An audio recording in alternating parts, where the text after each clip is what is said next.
तो आज की लाइव क्लास में हम मेडिसिन से एक चैप्टर ले रहे हैं, मेटाबॉलिक डिजीज। मेटाबॉलिक डिजीज का क्वेश्चन जरूर एग्जाम में पूछते हैं। मेटाबॉलिक डिजीज यानी उपापचयी रोग। उपापचयी रोग और मेटाबॉलिक डिजीज को प्रोडक्शन डिजीज भी कहा जाता है। प्रोडक्शन डिजीज यानी उत्पादन वाले रोग, उत्पादन के कारण या उत्पादन से जुड़े हुए रोग हैं उत्पादन के रोग। तो उत्पादन कोई सा भी हो सकता है। तो मेटाबॉलिक डिजीज को क्या कहते हैं? Production disease. प्रोडक्शन जैसे दूध के उत्पादन से कोई बीमारी जुड़ी हुई है, जैसे आपको पता होगा मिल्क फीवर है। दूध के उत्पादन से कीटोसिस भी जुड़ा हुआ है, या ये बीमारियां किसी तत्व की, किसी यौगिक की कमी से भी हो सकती है। तो ज्यादातर जो डेफिशिएंसी डिजीज है वो डेफिशिएंसी डिजीज, प्रोडक्शन डिजीज या फिर मेटाबॉलिक डिजीज भी कहलाती है। हाँ भाई, गुड मॉर्निंग सभी को। पवन, अजीत, मानवेंद्र सभी आगे। तो आज हम मेटाबॉलिक डिजीज पढ़ रहे हैं, उपापचयी बीमारियां। तो क्लिनिकल मेडिसिन के इस टॉपिक में हम प्रोडक्शन डिजीज को डिटेल में डिस्कस करेंगे। उपापचय का या मेटाबॉलिज्म का मतलब क्या होता है? मेटाबॉलिज्म, मेटाबॉलिज्म या उपापचय दो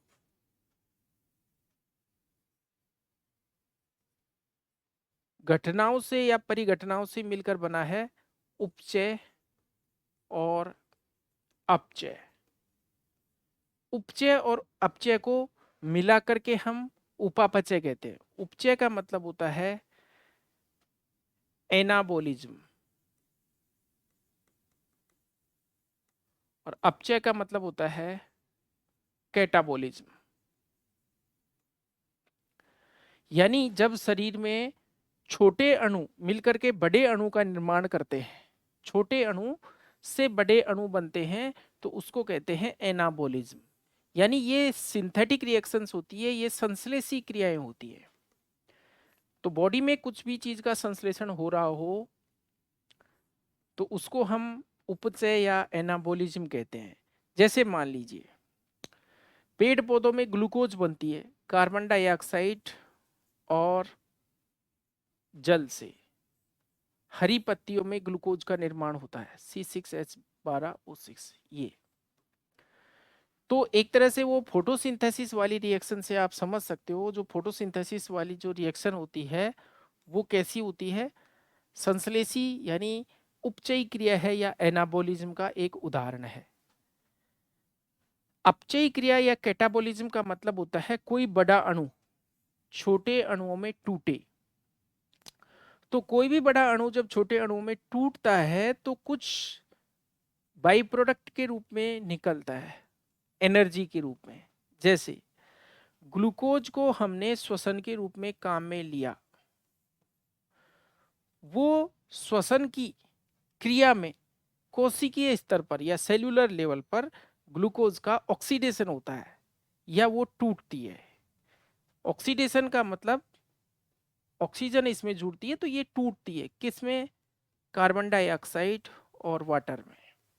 ये देखिए, तो छोटी छोटी चीजें हैं कि उपापचय वास्तव में क्या है। शरीर में बहुत सारी संश्लेषी और विघटनात्मक क्रियाएं होती रहती हैं, जुड़ने वाली और टूटने वाली क्रियाएं होती रहती हैं। इन क्रियाओं को हम मेटाबॉलिक रिएक्शंस या मेटाबॉलिज्म कहते हैं, उपापचय कहते हैं, सम्मिलित रूप से मिला करके। और आज हम मेटाबॉलिक डिजीज पढ़ रहे हैं। तो मेटाबॉलिक डिजीज का मतलब शरीर के मेटाबॉलिज्म से जो संबंधित बीमारियां हैं वो कौन कौन सी हैं। तो देखिए कौन कौन सी बीमारियां हैं, आपको पता होगा। एक तो जैसे मिल्क फीवर है, मिल्क फीवर है, कीटोसिस है, मैग्नीशियम टिटेनी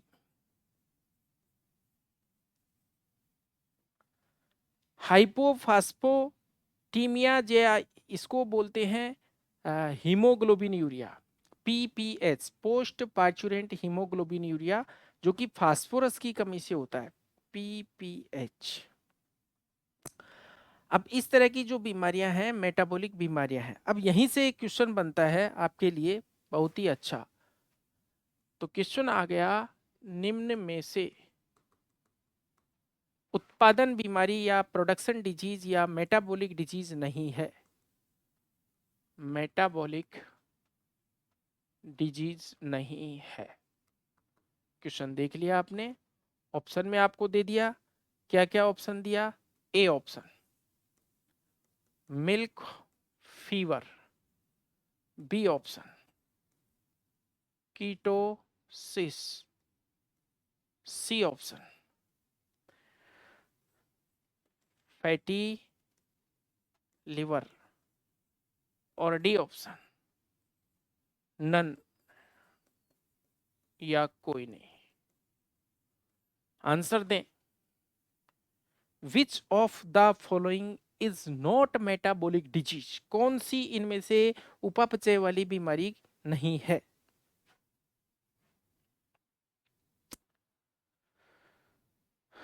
वेरी गुड, बहुत अच्छी बात है। और अच्छी बात यह है कि सभी का गलत है। तो देखिए आंसर इसमें जाएगा, सिंपल क्वेश्चन था लेकिन आप गलत कर बैठे। कोई नहीं, ऑल आर मेटाबॉलिक डिजीज, सभी इनमें मेटाबॉलिक बीमारियां हैं। आपको पता है fatty liver is also associated with metabolism, fatty liver भी उपापचय से संबंधित बीमारी है। और आपको पता है एक विटामिन होता है या विटामिन जैसा पदार्थ होता है कोलिन, कोलिन की कमी से फैटी लीवर होता है। कोलिन की कमी से क्या होता है, फैटी लीवर। अब इसी तरह से मान लो आपको ऑप्शन में मिल जाए यहाँ पर नाइट ब्लाइंडनेस, तो हमने पहले ही बता दिया किसी तत्व की कमी से या किसी विटामिन की कमी से या किसी यौगिक की कमी से ये बीमारियां होती हैं। तो काफ़ी सारी डेफिशिएंसी डिजीज मेटाबॉलिक डिजीज कहलाती हैं। तो इस चीज़ को बिल्कुल क्लियर कर लेना माइंड में कि आप जो 5-7 मेटाबॉलिक डिजीज पढ़ते हो वो ही मेटाबॉलिक डिजीज नहीं है। सिंपल वे में आपको अच्छे से हल्के में उतार सकता है एक क्वेश्चन। मेटाबॉलिक डिजीज बहुत सारी होती है, यहाँ तक कि नाइट ब्लाइंडनेस भी मेटाबॉलिक डिजीज है। विटामिन डी की डेफिशिएंसी भी मेटाबॉलिक डिजीज है। तो ये थोड़ा सा ध्यान रहे आपको। तो यहाँ से हम शुरू करते हैं। सबसे पहले जो आपने पढ़ा होगा मिल्क फीवर से। मिल्क फीवर क्या होता है? सबसे इंपॉर्टेंट बात यह है कि मिल्क फीवर किसकी कमी से होता है। आपको पता है सभी को, कैल्शियम की कमी से होता है। कब होता है? पार्चुरेशन के आसपास होता है या काविंग के आसपास होने वाली बीमारी है, कैल्शियम की डेफिशिएंसी से होती है। तो कुछ क्वेश्चन से मैं आपको ये बीमारी क्लियर करवाऊंगा। तो पहला क्वेश्चन मेरा है, आंसर सभी देंगे क्योंकि आपके द्वारा पढ़ी हुई बीमारी है। बताइए ब्लड में कैल्शियम का नॉर्मल लेवल या नॉर्मल रेंज क्या होती है। नॉर्मल ब्लड कैल्शियम लेवल आपको बताना है। सामान्य सामान्य कैल्शियम का लेवल कितना होता है। ठीक है भाई, बिल्कुल आंसर आने लगे और बिल्कुल सही आ रहे हैं। 9 से 11 मिलीग्राम पर डीएल, ये नॉर्मल कैल्शियम लेवल होता है। 9 से 11, 9 टू 11 मिलीग्राम पर डीएल। डीएल का मतलब होता है 100 ml। आप ज्यादातर ब्लड के जो पैरामीटर्स हैं वो 100 ml में ही देखेंगे, डीएल ही लिखा होता है। डीएल का मतलब होता है डेसी लीटर। डेसी, डेसी का मतलब होता है 1/10 लीटर। लीटर मतलब 1 लीटर। तो 1 लीटर का 10वां भाग, डेसी मतलब 10वां, कितना हो गया, 100 ml। क्योंकि 1 लीटर में 1000 मिलीलीटर होते हैं, इसलिए डेसी लीटर का मतलब होता है 100 ml। आपने ब्लड ग्लूकोज लेवल भी पढ़ा होगा, सुना होगा। ठीक है, 80 to 120 mg पर डीएल। तो ब्लड के ज़्यादातर जो पैरामीटर्स है, चाहे वो मैग्नीशियम की कंसंट्रेशन हो या फिर फास्फोरस की हो या कैल्शियम की हो या ग्लूकोज की हो, ज़्यादातर डेसीलीटर में ही मापे जाते हैं। तो नॉर्मल ब्लड में कैल्शियम का लेवल ये होता है। और आपको पता है कि जब काऊ या एनिमल प्रेग्नेंट होता है तो प्रेगनेंसी के दौरान उसके लास्ट ट्राइमेस्टर में जो फीटस डेवलप हो रहा होता है, उस फीटस की हड्डियां विकसित होती हैं और उन विकसित होती हुई हड्डियों को भी कैल्शियम की जरूरत होती है। इसलिए माँ का ज़्यादातर जो कैल्शियम है वो डाइटरी कैल्शियम खींच करके और कहाँ चल जाता है, उस फीटस में बोन्स को डेवलप करने में चला जाता है।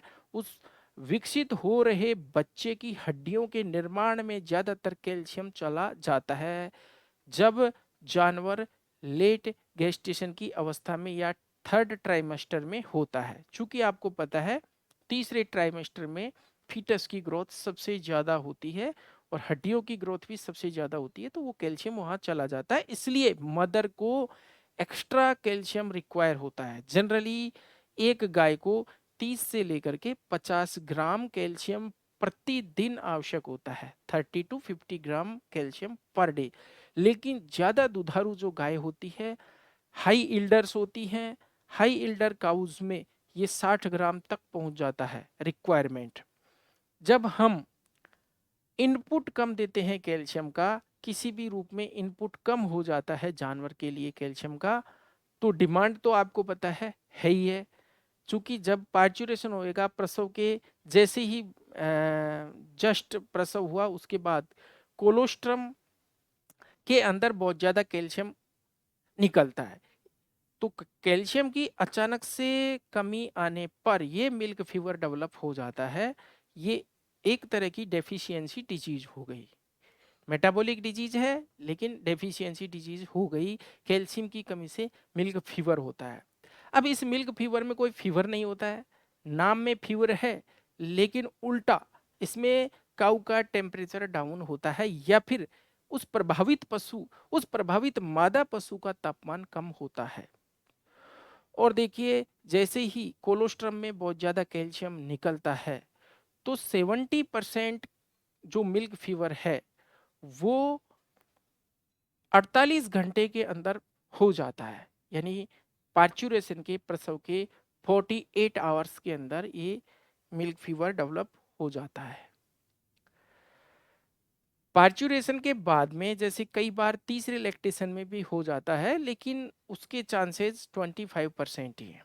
अब कई कारण हो सकते हैं मिल्क फीवर के, कई प्री डिस्पोजिंग फैक्टर्स भी हो सकते हैं। आप गाय को या जानवर को खूब कैल्शियम भी दे रहे हो लेकिन उसके साथ में मान लो पशु ऑक्जेलेट युक्त आहार खा रहा है। कई ऐसे प्लांट्स होते हैं, पेड़ पौधे होते हैं जिनमें ऑक्जेलेट या ऑक्जेलिक एसिड की मात्रा बहुत ज़्यादा होती है। तो आपको पता होगा कैल्शियम ऑक्जेलेट से क्रिया करके या ऑक्जेलिक एसिड से क्रिया करके कैल्शियम ऑक्जेलेट बना लेता है। और कैल्शियम ऑक्जेलेट एक तरह की पथरी होती है या एक तरह का लवण होता है, साल्ट होता है, जो यूरिन या फीसेज के माध्यम से शरीर से बाहर निकल जाता है।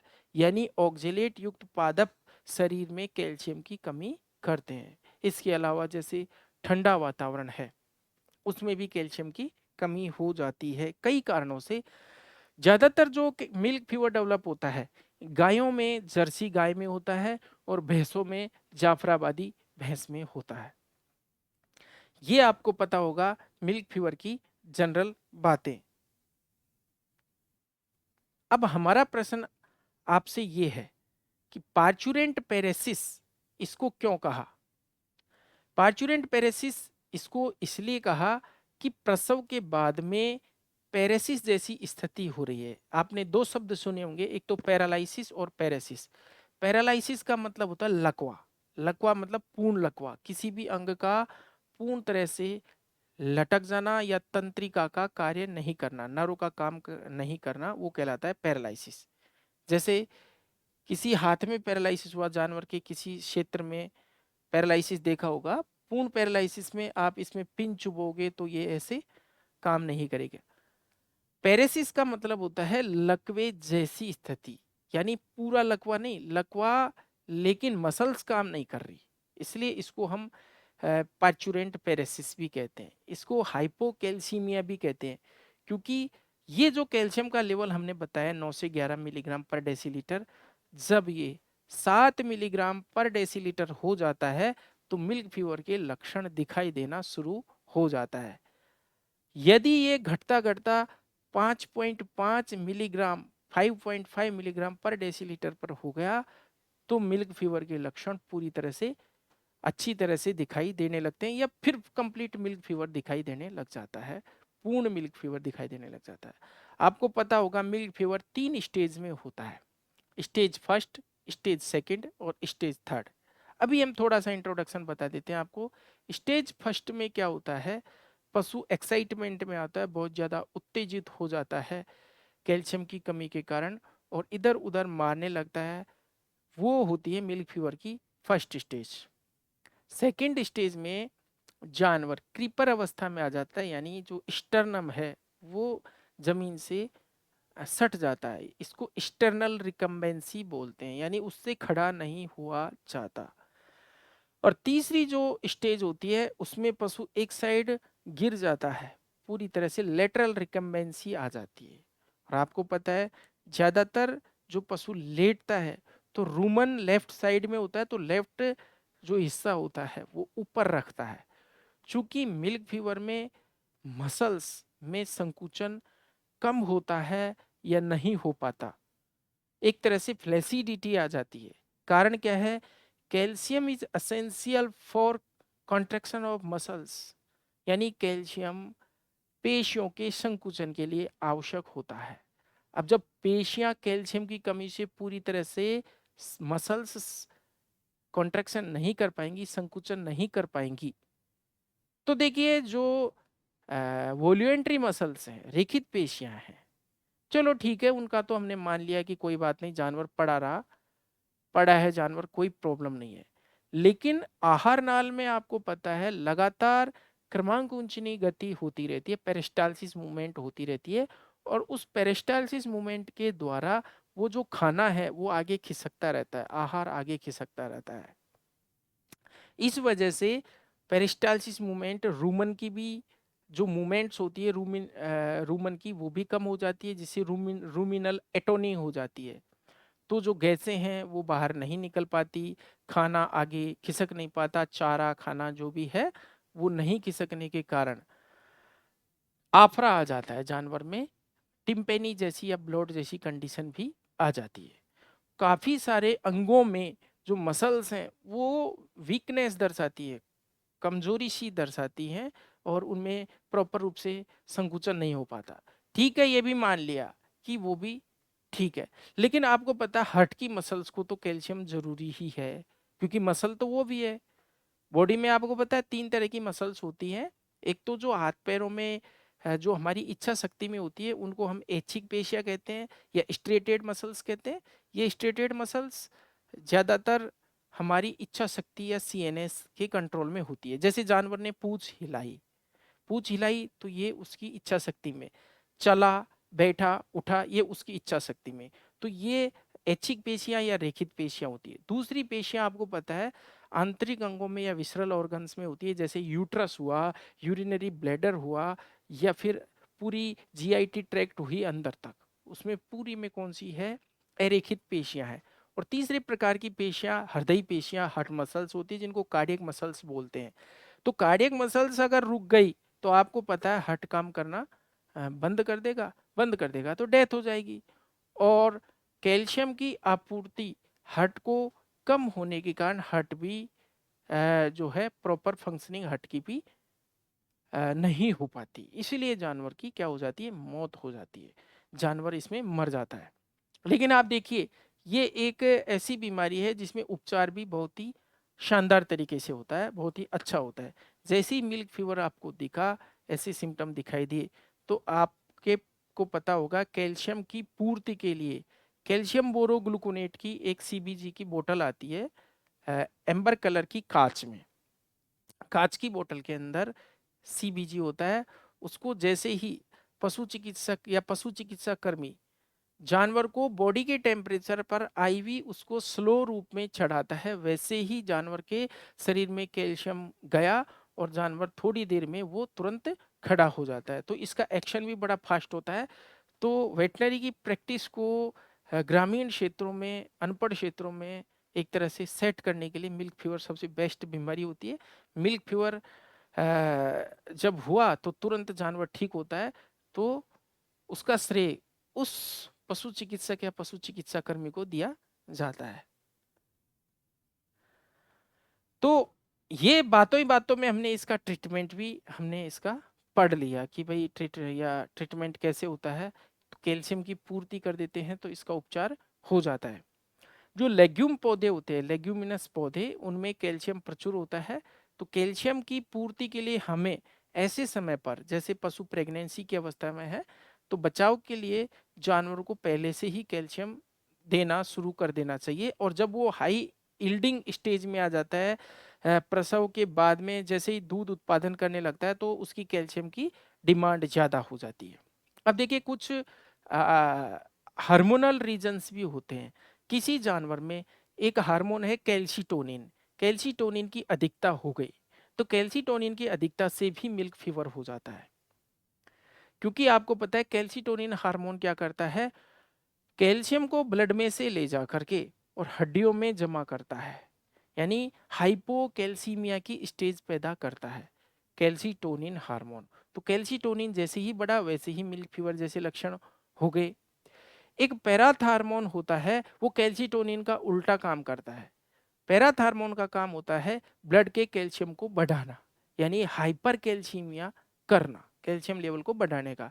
तो पैराथार्मोन की जब कमी हो जाती है या कैल्शिटोनिन की अधिकता हो जाती है तो भी मिल्क फीवर जैसे लक्षण दिखाई देने लगते हैं। हाँ भाई, तो हम इसको डिटेल में पढ़ते हैं। देखिए, मिल्क फीवर, इसको पार्चुरेंट पेरेसिस भी बोलते हैं, पार्चुरेंट एपोप्लेक्सी भी बोलते हैं। आपको पता है एपोप्लेक्सी का मतलब होता है ब्रेन से ब्लीडिंग होना। तो कैल्शियम ब्लड के कोगुलेशन में भी फोर्थ फैक्टर का काम करता है। पेशियों के संकुचन, मसल कॉन्ट्रैक्शन के अलावा कैल्शियम कैसे काम करता है कि रक्त का थक्का भी बनाता है। तो इसकी कमी से ब्रेन से ब्लीडिंग भी हो सकती है, इसलिए इसको क्या कहते हैं, पार्चुरेंट एपोप्लेक्सी भी बोलते हैं। काविंग पैरालिसिस इसलिए कहते हैं इसको कि बच्चा होने के बाद या काविंग के बाद पैरालिसिस जैसे लक्षण दिखाई देने लगते हैं, इसलिए इसको काविंग पैरालिसिस भी कहते हैं। हाइपोकैल्सीमिया इसलिए कहते हैं कि कैल्शियम का लेवल इसमें घट जाता है। मिल्क फीवर में टेम्परेचर घटता है, ना कि फीवर होता है, टेम्परेचर डाउन होता है। और जो स्फिंक्टर्स होते हैं वो लूज पड़ जाते हैं। जैसे आप देखेंगे गाय या भैंस का जो एनस है, एनस बिल्कुल ओपन सा आपको महसूस होगा, ढीला ढाला सा महसूस होगा, क्योंकि मसल्स का टोन ही खत्म हो जाता है कैल्शियम की कमी से। रोग का कारण क्या है, यानी एक तरह से बीमारी का कारण क्या है, रक्त में कैल्शियम की सामान्य जो सांद्रता होती है वो कितनी होती है, 9 से 11 मिलीग्राम पर डेसीलीटर। यदि इसकी कंसंट्रेशन 7 mg पर डीएल से कम हो जाती है तो मिल्क फीवर के लक्षण शुरू हो जाते हैं, स्टार्ट हो जाते हैं। हमने ये नहीं कहा कि मिल्क फीवर हो जाता है, लक्षण दिखाई देना शुरू हो जाता है। अब कुछ लक्षण तो ऐसे होते हैं जो दिखाई नहीं देते, जैसे पशु में दूध धीरे धीरे गिरने लग जाएगा, जो कि तीसरे ब्यात में या फिर 2-3 महीने बाद होता है, जिसको हम सब क्लिनिकल बोलते हैं। एक क्लिनिकल होता है जिसके लक्षण सामने दिख जाते हैं, आंखों से दिखाई देता है, हम ऑब्जर्व कर सकते हैं, उसको बोलते हैं हम क्लिनिकल। तो सब क्लिनिकल रूप में भी मिल्क फीवर पाया जाता है। मिल्क फीवर के लक्षण 3 अवस्था में रोग पाया जाता है। फर्स्ट स्टेज में उत्तेजनशीलता यानी एक्साइटमेंट होता है, पशु आक्रामक हो जाता है, बहुत ज्यादा सेंसिटिव हो जाता है, लाइट के प्रति हो गया या फिर किसी भी चीज के प्रति बहुत ज्यादा सेंसिटिव हो गया, सिर को इधर उधर हिलाता है, पैरों में अकड़न आ जाती है, पैरों में दर्द सा होने लगता है, अच्छे से चल नहीं पाता है क्योंकि कैल्शियम की कमी हो गई। अब यहाँ से मैं एक बात और बताता हूँ आपको, ज्यादा दूध देने वाले पशुओं में मिल्क लेमनेस देखने को मिलती है, मिल्क लेमनेस। क्योंकि हाई इल्डिंग जो काउज होती है या ज्यादा दूध देने वाला जो जानवर होता है उसमें कैल्शियम की कमी बनी रहती है, इस वजह से जानवर प्रॉपर रूप से चल नहीं पाता। ऐसी कंडीशन को बोलते हैं मिल्क लेमनेस। एक बात, दूसरा यहीं से निकलता है मिल्क एलर्जी। ये थोड़ा सा डिफरेंट है। ज्यादा दूध देने वाले जानवरों के अडर में जब आप कई बार महसूस करते हो बिल्कुल रेड रेडनेस सी हो जाती है अडर में, तो ये होता कैसे है कि जो ये एल्वलाई है यहाँ से, और ये एल्वुलर डक्ट, और यहाँ पर मिल्क भरा रहता है सिस्टर्न में, तो दूध के प्रेशर के कारण दूध के कुछ प्रोटीन्स वापस से ब्लड में जाने लगती हैं। आपको ये तो पता होगा कि 400 से 500 मिलीलीटर जब दूध मेमरी ग्लैंड से या स्तन ग्रंथियों से गुजरता है तो 400 से 500 मिलीलीटर जब रक्त या ब्लड इनसे गुजरता है तो 1 ml दूध का निर्माण होता है। तो जानवर के खून से ही दूध बनता है, क्योंकि खून में से कुछ जो ग्लैंड्स है, मेमरी ग्लैंड्स है, उनके द्वारा पोषक तत्वों को खींच लिया जाता है, कैल्शियम को खींच लिया जाता है, कुछ प्रोटीन्स को खींच लिया जाता है, और इस तरह से दूध बनता है। तो जब 400 से 500 मिलीलीटर ब्लड मेमरी ग्लैंड से फ्लो हो जाता है तब जाकर के 1 ml दूध बनता है। तो जब इसका दबाव बहुत ज्यादा हो जाता है तो ये प्रोटीन्स यहाँ पर स्किन में रेडनेस पैदा कर देते हैं, लालपन पैदा करते हैं। इसको क्या बोलते हैं? मिल्क एलर्जी बोलते हैं।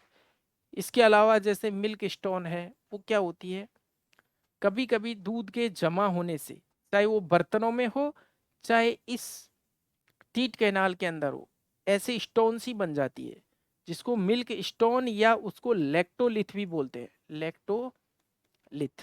तो ये एडिशनल जानकारी है, लैक्टोलिथ क्या होती है ये हमने आपको बता दिया। अभी हम पढ़ रहे थे कि पैरों में अकड़न आ जाती है। अब तीसरी सेकंड स्टेज जो होती है उसमें एक्सटर्नल रिकम्बेंसी होती है, यानी स्टर्नम को टिका करके जानवर बैठता है। इसको क्रीपर काउ कंडीशन भी बोलते हैं, यानी स्टर्नम को टिका करके मेंढक बैठता है, फ्रॉग। तो फ्रॉग लाइक पोस्चर किस में होता है? दूसरी वाली अवस्था में। और तीसरी वाली अवस्था या थर्ड जो स्टेज होती है, इसमें हम पढ़ेंगे जानवर का जो मजल है वो सूख जाता है। आपको पता है मजल सूखने का मतलब, मजल अगर गीला है तो पशु स्वस्थ है, मजल ड्राई हो गया तो पशु बीमार है। तापमान कम हो जाता है क्योंकि मसल्स जो है संकुचित नहीं हो रही, यानी थर्मोजेनेसिस की जो क्रिया होती है, थर्मोजेनेसिस या बॉडी के अंदर टेम्परेचर किससे बनता है? मसल से। जब आप दौड़ करते हो, भागते हो, तो बॉडी का टेम्परेचर बढ़ जाता है, क्योंकि मसल्स क्या करती है? हीट पैदा करती है, संकुचन से हीट बनती है। अब जानवर रिलैक्स में पड़ा है तो कैल्शियम की कमी है और उसकी मसल्स संकुचित नहीं हो पा रही, तो ऑटोमेटिक बॉडी का टेम्परेचर क्या हो जाएगा? कम हो जाएगा, या सब नॉर्मल हो जाएगा, सामान्य से कम हो जाता है। आंखों में सूजन दिखाई देती है, और जो पुतलियां हैं या प्यूपिल जिसको हम बोलते हैं, प्यूपिल डायलेट हो जाता है, प्यूपिल डायलेट हो जाता है। आपको पता है ये प्यूपिल से मृत्यु का पता लगाया जाता है, यानी फाइनली जो डेथ है वो डॉक्टर डिसाइड करता है आंखों के अंदर टॉर्च से देखता है। यदि टॉर्च से ये जो प्यूपिल है ये यदि सिकुड़ता नहीं है तो इसका मतलब ब्रेन डेड हो गया है। तो ये एक जनरल बात है, डायलेटेड हो जाती है, क्या? प्यूपिल डायलेटेड हो जाता है। पशु खड़ा नहीं हो पाता, हृदय की धड़कन का बढ़ना परंतु आवाज का कम होना, यानी हार्ट बीट तो बढ़ जाती है लेकिन उसकी पंपिंग एक्शन है वो घट जाती है, प्रॉपर रूप से वो ब्लड फ्लो नहीं कर पाता। इस वजह से भी शरीर का टेम्परेचर डाउन होता है। जो दूरस्थ स्थित शरीर के अंग हैं जहां पर ब्लड सप्लाई कम होती है, जैसे पूंछ का सिरा है या कान का सिरा, बिल्कुल ठंडा हो जाता है, क्योंकि पंपिंग एक्शन रिड्यूस हो जाता है, हार्ट का प्रॉपर रूप से संकुचन नहीं हो पा रहा कैल्शियम की कमी से। तीसरी जो अवस्था होती है, थर्ड स्टेज, इस अवस्था में पशु एक तरफ लेट जाता है, एक साइड में। इसको लेटरल रिकम्बेंसी की स्टेज भी बोलते हैं। रिकम्बेंसी का मतलब एक से करवट में आ जाना, करवट ले लेता है आडी, और आफरा आ जाता है, आफरा आ जाता है क्योंकि आपको बताया आफरे का कारण गोबर और मूत्र त्यागने में कठिनाई होती है, क्योंकि मसल्स काम ही नहीं कर रही। इस अवस्था में उपचार नहीं हुआ तो पशु की 12 से लेकर के 24 घंटे में लगभग डेथ हो जाती है। हाँ भाई, ट्रीटमेंट क्या होता है इसमें? सीबीजी दीजिए 25% कैल्शियम बोरोग्लूकोनेट जिसको बोलते हैं। इसकी डोज होती है 0.5 मिलीग्राम पर केजी बॉडी वेट के हिसाब से, स्लो आईवी देते हैं। शरीर के तापमान तक उस सीबीजी को गर्म करते हैं, ना तो ज़्यादा ठंडी हो ना ज़्यादा गर्म हो। और एक साथ तेजी से नहीं देते क्योंकि कैल्शियम कार्डियोटॉक्सिक का काम भी करता है। कैल्शियम अगर आपने एक साथ तेजी से दे दिया, बॉडी टेम्परेचर पर नहीं दिया, तो मर जाएगा जानवर, शॉक में आ जाता है, कार्डियोटॉक्सिक का काम कर देता है। विटामिन बी कॉम्प्लेक्स भी इसमें हम देते हैं। बाकी जो मेटाबॉलिज्म को रेगुलेट करने के लिए विटामिन बी कॉम्प्लेक्स देते हैं। एंटीहिस्टामिनिक्स भी इसमें हम देते हैं। मिल्क फीवर के प्री डिस्पोजिंग फैक्टर क्या क्या क्या है, क्यों ये होता है? प्री डिस्पोजिंग फैक्टर मतलब किस किस कारण से ये जल्दी होता है? तो एक तो ठंडे वातावरण में, सर्दियों में आपने देखा होगा मिल्क फीवर बहुत ज़्यादा होता है। ऑक्जेलेट युक्त पशु को जब आहार खिलाते हैं तो भी मिल्क फीवर होता है। लंबी दूरी के परिवहन से भी मिल्क फीवर हो जाता है क्योंकि पशु थका हुआ रहता है। लगातार और अचानक व्यायाम कराने से भी मिल्क फीवर हो जाता है। और पार्चुरेशन के बाद में ज़्यादा पूरा सारा खीस या कोलोस्ट्रम एक साथ निकाल लिया, पूरा प्रसव के बाद में कोलोस्ट्रम निकालने से कैल्शियम की कमी आ जाती है। अगर आप डाइटरी कैल्शियम डेफिशिएंसी रखते हो तो भी कैल्शियम हो जाता है। और ये नोट में देखिए, जर्सी गाय और जाफराबादी भैंस में सबसे ज़्यादा मिल्क फीवर देखने को मिलता है। अब पुरानी विधि से एक उपचार की विधि फूंका और धूमदे। फूंका और धूमदे ये पुरानी विधि है।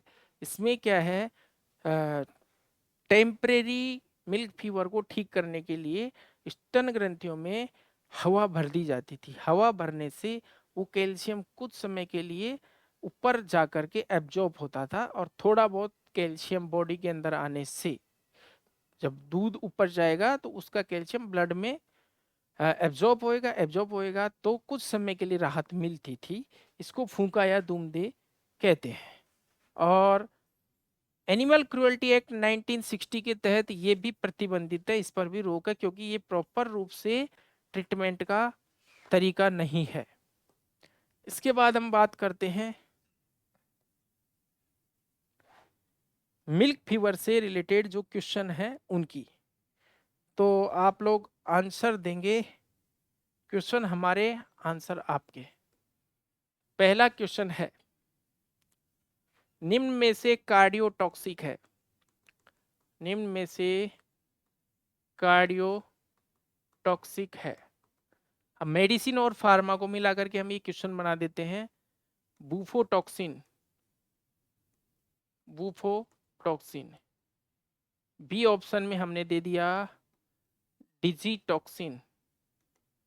सी ऑप्शन में दे दिया हमने कैल्शियम। और डी ऑप्शन में दे दिया ऑल। बताएं भाई।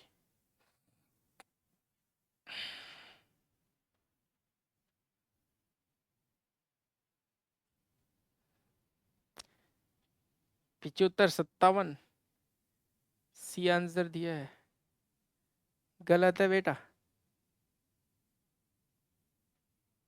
अंकित गलत है। हाँ, आंसर आ गई भाई। हाँ भाई, डी ऑप्शन रहेगा। हाँ, देखिए बूफोटॉक्सिन आपने नहीं सुना, एक मेंढक होता है बूफो मेंढक, और बूफो मेंढक से ये मिलता है। फार्माकोलॉजी में आपने कहीं पढ़ा हो कि बूफोटॉक्सिन सीधा हार्ट पर काम करता है। एक पीला सा मेंढक होता है, छुपा हुआ रहता है, उसकी स्किन में ये बूफोटॉक्सिन पाया जाता है। बूफो मेंढक बहुत ही खतरनाक पॉइजन होता है, कार्डियोटॉक्सिक होता है, शीघ्र मौत हो जाती है इसमें मेंढक से। तो मेंढक को भी हल्के में मत लेना, कोबरा से। डिजिटॉक्सिन, ये डिजिटॉक्सिन क्या होता है, एक डिजिटेलिस पर्पूरिया नाम का एक पादप होता है, उससे कार्डियक ग्लाइकोसाइड्स मिलते हैं, डिजिटॉक्सिन, डिगॉक्सिन, डिगॉक्सीजेनिन, इस तरह से।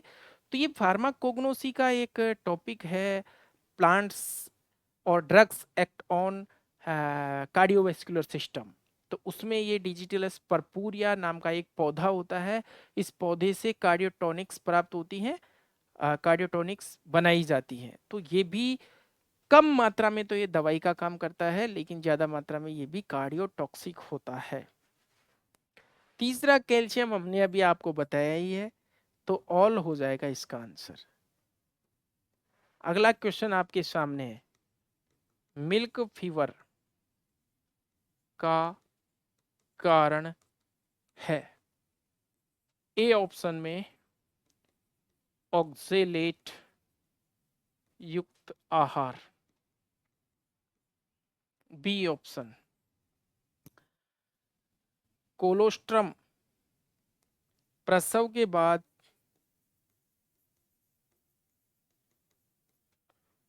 पूर्णतया कोलोस्ट्रम निकाल देना, पूर्णतया। अब कुछ बच्चे पहले ही डी आंसर देंगे, कोलोस्ट्रम निकाल देना, ठीक है। सी ऑप्शन आपका रहेगा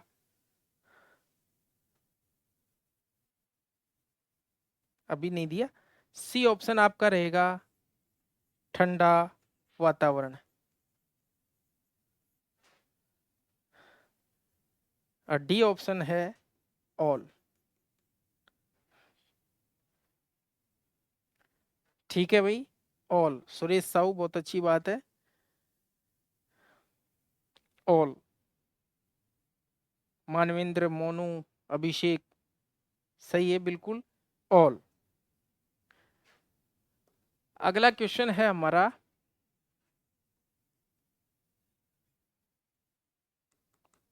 मिल्क फीवर है। ए ऑप्शन में दे दिया पार्चुरेंट पेरेसिस,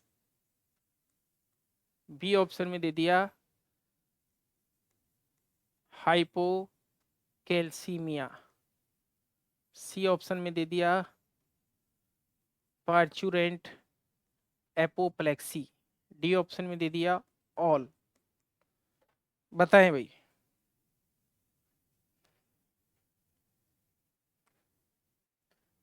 बड़ा इजी क्वेश्चन है। हाँ, ठीक है, रितेश नागदा, सुशील यादव। अब बताइए कौन सी गाय की नस्ल में सबसे ज्यादा मिल्क फीवर होता है।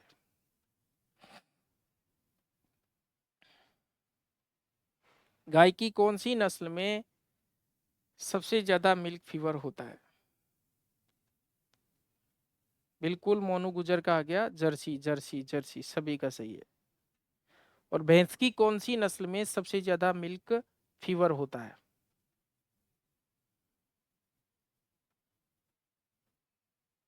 बिल्कुल ठीक है, जाफराबादी भैंस में। अभिषेक, पवन, रितेश, सभी का सही है, जाफराबादी भैंस में। सुरेश साहू, बिल्कुल ठीक है, जाफराबादी भैंस में।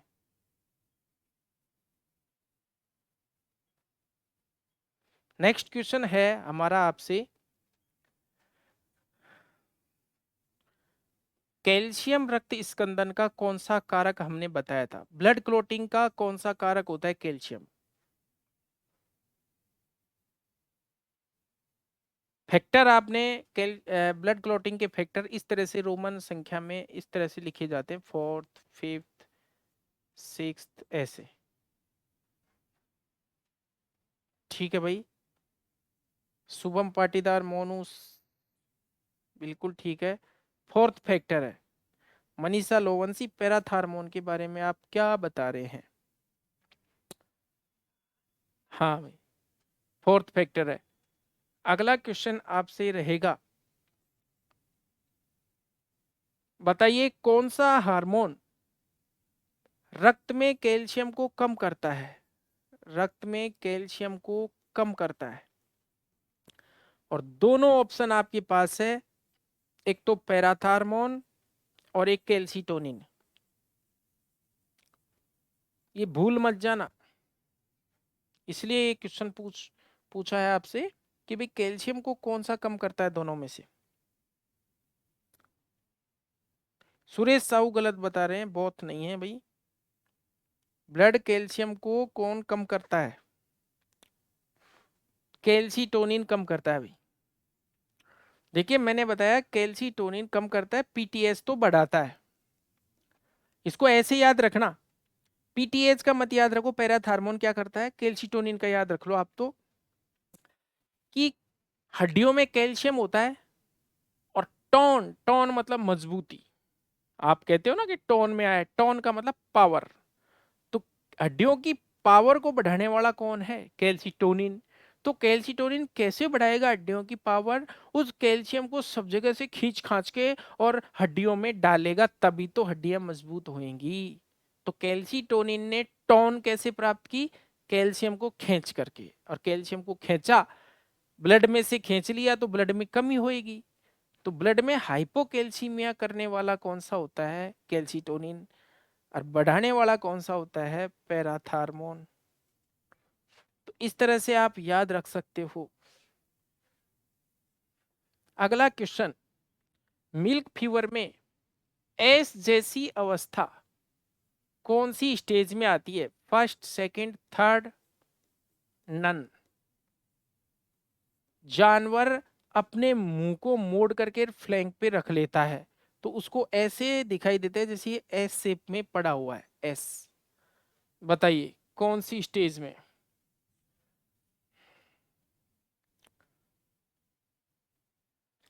मानवेंद्र सिंह का सही है भाई, तीसरी स्टेज में। तीसरी स्टेज में जब लेटरल रिकम्बेंसी आ जाती है, तो उसी स्टेज को हम बोलते हैं एस शेप स्टेज। सेकंड में क्या होता है? स्टर्नम टिकता है, तो जब स्टर्नम टिकेगा तो एस शेप बन ही नहीं सकता। एस शेप स्टर्नम जब टिकेगा तो ये वाला हिस्सा स्टर्नम वाला टिकेगा जानवर का क्रीपर अवस्था में, तो ये तो एस बन ही नहीं रहा।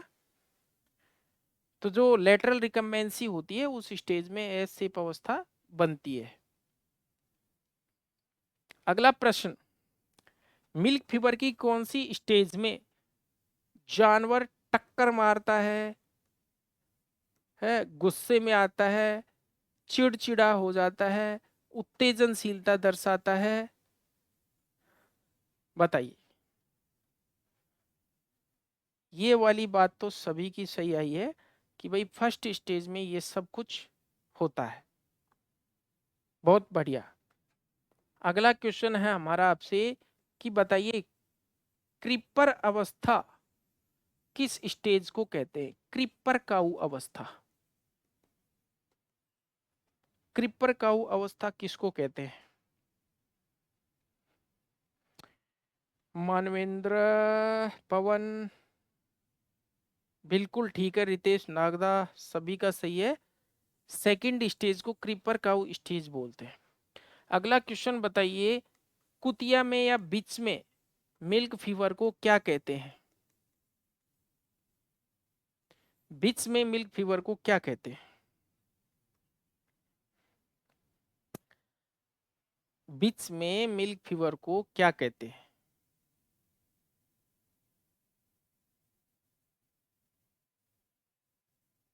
सर आपने बताया ही नहीं। तो आपने भी तो कुछ पढ़ा होगा, आप तक डिप्लोमा करके आए हो। अभिषेक ने सही, मोनू ने सही। एक्लेम्पसिया बोलते हैं। एक्लेम्पसिया किस में बोलते हैं? बीच में मिल्क फीवर को। पवन, मोनू सही है। एक्लेम्पसिया बोलते हैं किसमें? बीच में। कुतिया में मिल्क फीवर को क्या बोलते हैं? एक्लेम्पसिया बोलते हैं। और बताइए भीड़ में मिल्क फीवर को क्या बोलते हैं? भीड़ में मिल्क फीवर को क्या बोलते हैं? सीप में भीड़ में मिल्क फीवर को क्या बोलते हैं? बताएं।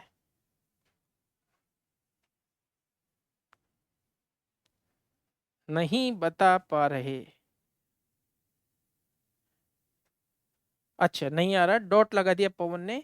लेम्बिंग डिजीज बोलते हैं। क्या बोलते हैं? लेम्बिंग डिजीज बोलते हैं। भेड़ में मिल्क फीवर को क्या बोलते हैं भाई? लेम्बिंग डिजीज बोलते हैं।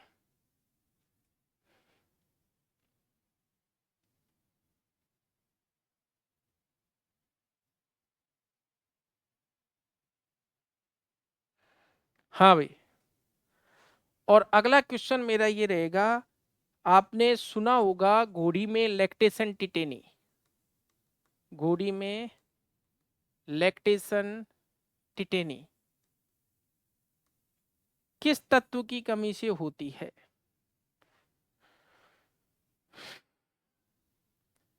बिल्कुल पवन मोनू ने आंसर दे दिया, बिल्कुल। घोड़ी में लैक्टेशन टिटेनी किसकी कमी से होती है? कैल्शियम की। जबकि गाय में लैक्टेशन टिटेनी किस तत्व की कमी से होती है? बताएं भाई, गाय में लैक्टेशन टिटेनी किस तत्व की कमी से होती है? ठीक है, घोड़ी में तो कैल्शियम की कमी से हो गई।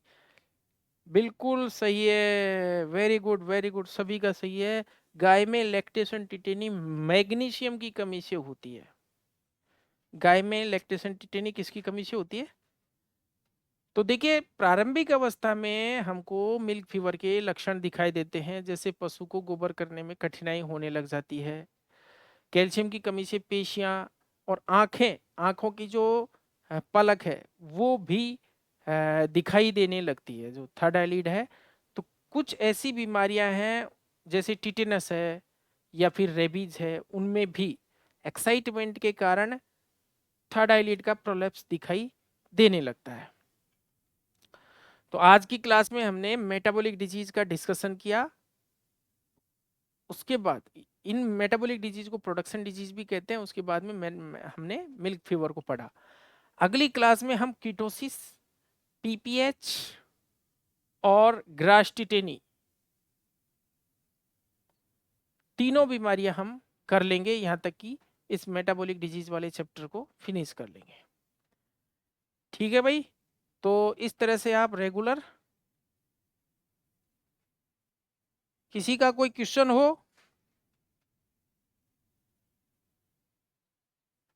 किसी का कोई क्वेश्चन हो? सर ऐसा क्या करे कि आपकी तरह न्यूरॉन एक्टिव हो जाए? अच्छा, ऐसा करना है क्या आपको? सुबह उठा करो, योगा किया करो, थोड़ा बहुत योगा करके थोड़ा बहुत टहला करो, और थोड़ा ब्रेन को काम में लिया करो दिन भर। आप लोग जो ये फोन रखते हो ना, ये फोन आपके दिमाग को खा रहा है, तो थोड़ा सा इसका उपयोग इस तरह से किया करो। जैसे कैलकुलेशन करनी है आपको, कोई भी हिसाब लगाना है, तो थोड़ा सा मल्टीप्लिकेशंस डिविजन्स माइंड में ही किया करो। तो सुबह से शाम तक माइंड की एक्सरसाइज होनी चाहिए, दिमाग की एक्सरसाइज होनी चाहिए। जैसे आप लोग तो क्या है, गुणा भाग और जोड़ करने में भी ये निकाल लेते हो, तो वो कम से कम करो। आपने देखा होगा कुछ लोग जो दुकानों पे होते हैं, फट फट ऐसे टोटल कर लेते हैं, सेकंड्स में आपको बड़े बड़े जो है टोटल्स करके और दे देंगे। तो आपको न्यूरॉन्स को एक्टिव करना है, तो मैथमेटिक्स की चीजें आप करो, जहां पर दिमाग एक्टिव हो रहा है या दिमाग को जोर आ रहा है वो चीज करो। और सबसे अच्छी बात तो मैं आपको ये बताऊं, पुरानी फोटो, पुराने एल्बम्स, पुरानी चीजें, पुरानी घटनाएं कम से कम प्रतिदिन आधा घंटा 15 मिनट बैठ करके सोचा करो कि क्या क्या हुआ था। मैं उस शादी में गया था, कौन कौन आया था, किस कलर की पोशाक थी, किसका क्या नाम है। कई बार हम नाम भी भूल जाते हैं, और फिर नाम भूलने के बाद में आजकल तो दिमाग पे जोर डालना भी छोड़ दिया है, ऐ बोलने दे क्या है, भाड़ में जाओ क्या है। तो इस तरह की जो आप एक्टिविटीज करोगे तो आप एक सेटिस्फेक्शन वाली जिंदगी की तरफ बढ़ रहे हो, और जब आपके दिमाग में आपके प्रति सेटिस्फेक्शन आने लगा लगेगा, तो माइंड पर जोर नहीं पड़ेगा। माइंड पर जब तक आपके थोड़ा बहुत पिन नहीं करोगे, तब तक वो भी सोता रहेगा, उसको क्या पड़ी है, तुम जानो तुम्हारा काम जाने।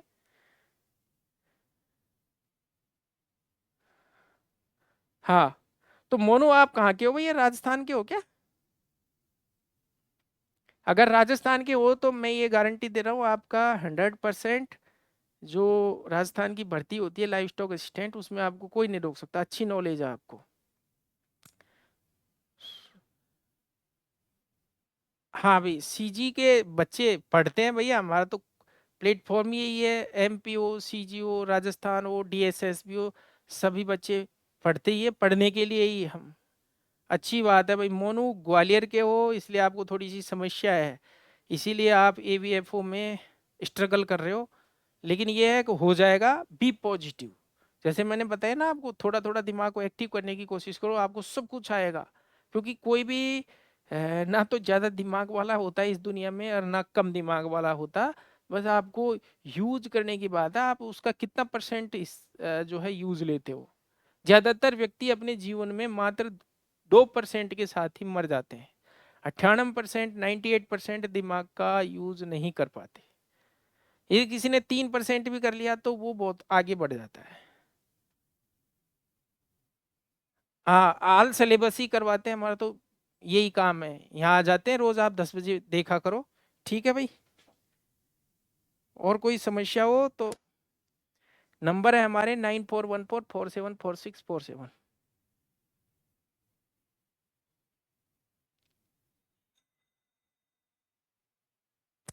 मानवेंद्र को स्ट्रेस फील होने लग गया। क्या समस्या है?